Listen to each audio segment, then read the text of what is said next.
Guys, good morning! So ito po yung niluto ni Petro kagabi. Guys, yan. Gusto ko lang ipakita sa inyo kung gaano siya. Masarap po siya. Lahat naman po ng niluluto nyo guys ay masarap. So hindi po nakakaalam, kaya marunong po magluto si Petro. Dati po siyang assistant chef po sa restaurant. Yan. Naglagay po tayo dito. Guys. Ulitin ko lang po, dati po siyang nag-work sa restaurant at dati po siyang assistant chef po. Kaya marunong po siya magluto. Uy! Okay. Morning. Morning guys. Morning time. Good morning guys. Hello, hey. Wow, what is that, Jacob? Baby. Okay, you have a car? Da. Okay. Okay. Okay. Yan, nalagas na. Nalagas na yung Lego. Like this, like this. Unay. You want to give that to titas? Da. Tita. Okay. What you doing? You want to sleep?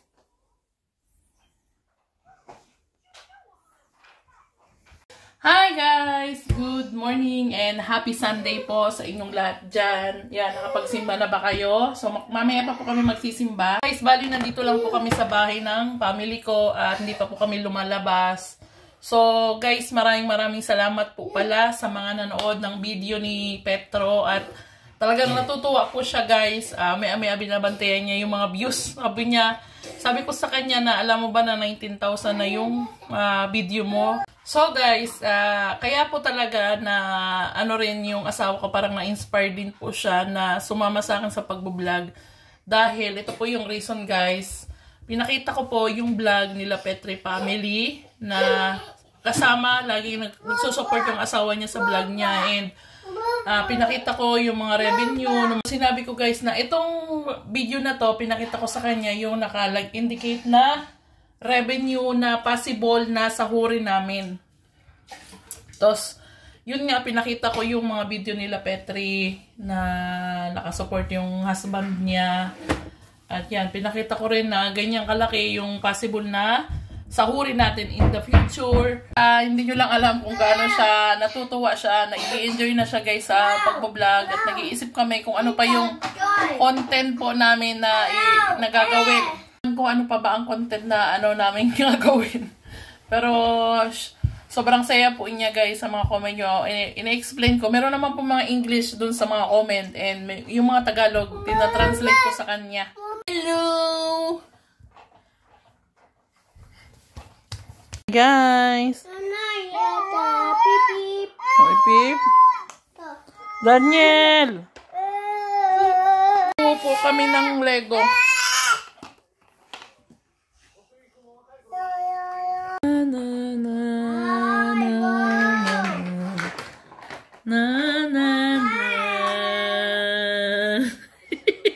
Ang dami na daw po niya. Ano? What is that? A building? Okay. Po ako guys. Habang nagpapatulog at nakikipaglaro din the same time kay Jacob.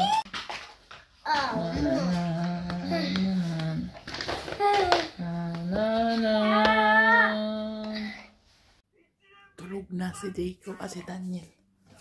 Lagyan na natin sa ikat. Don't go there. Wait, mama. Ate. So guys, tulog na rin tong isa.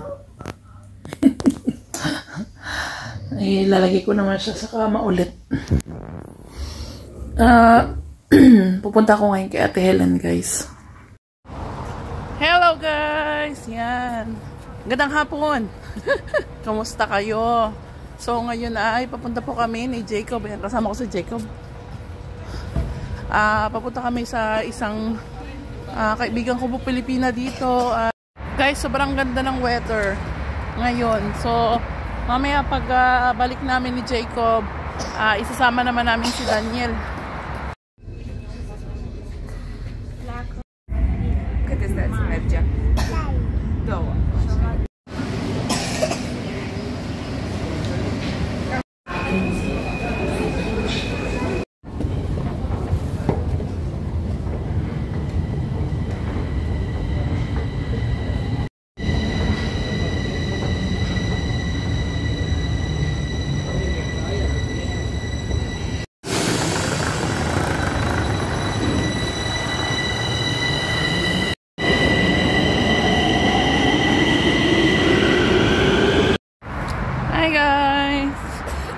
Nandito na kami. Ang ganda ng weather today, guys. Sana sinama ko si Daniel, kaya lang mahirap. Mahirap pag dinala ko yung dalawa, guys. Sobrang likot na ni Daniel ngayon. Sama pa ni Jacob. So, yun guys, nakatulog na po si Jacob. Bali, nag-taxi po kami, nag-Bolt, para mas madali po kami makabalik sa bahay. At kunin po namin si Daniel kasi nga po pupunta po kami ng simbahan. At nag-promise po ako sa kanila na dadaling ko po sila sa McDonald's. Hi, let's go now. Let's go now. Hi. Punta po kami ng simbahan. Magsisimba kami ng mga bata. Tingnan nyo guys, gabi na oh.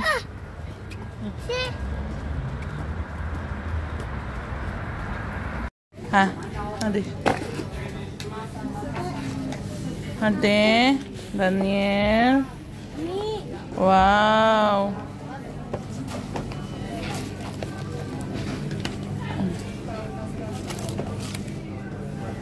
What is inside?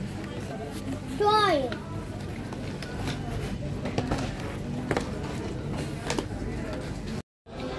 Wow.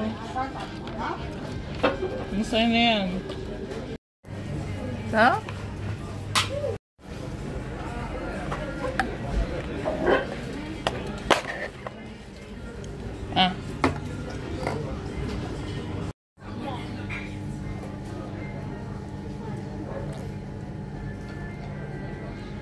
Grabe guys, sumakit ang ulo ko dito sa mga bata.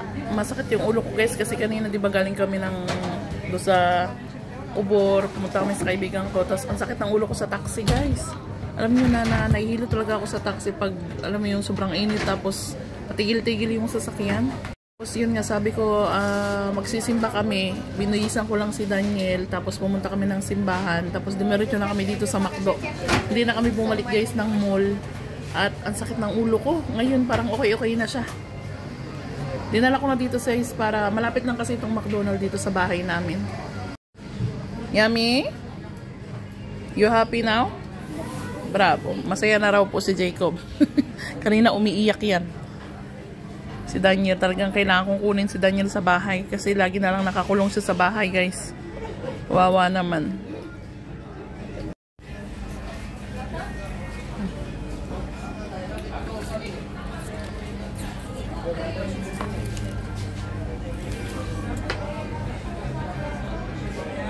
Apple juice yung kinuha ko kasi ayoko silang painumin ng soft drinks. So guys, baka hanapin nyo yung asawa ko. Yung asawa ko ayaw niyang sumama palabas dahil masakit yung kanyang paa, yung binti niya.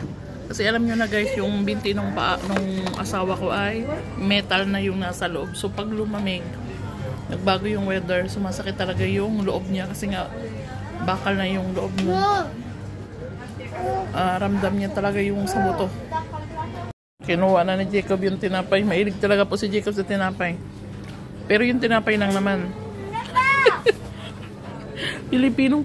Mahilig po siya sa banala. Talaga si Jacob.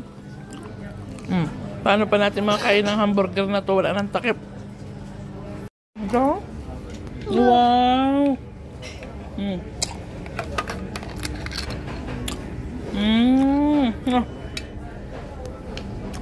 Ano nakalagay sa toy?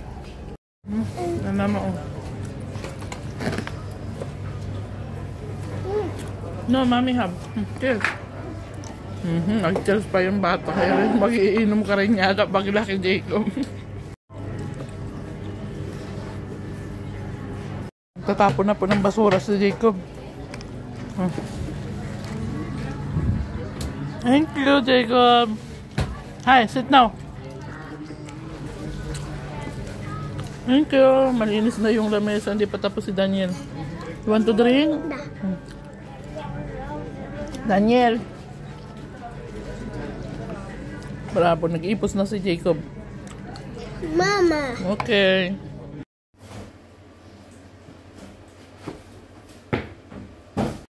Haydi.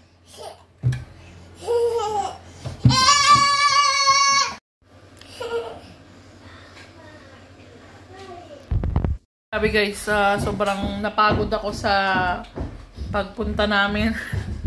Kasi karga-karga ko si Daniel, binababa ko rin siya, tapos kakargahin ko ulit. Lalo na pagtatawid kami ng kabilang karsada.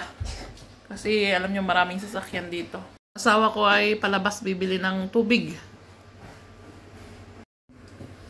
Ay, napapagod ako. Huy!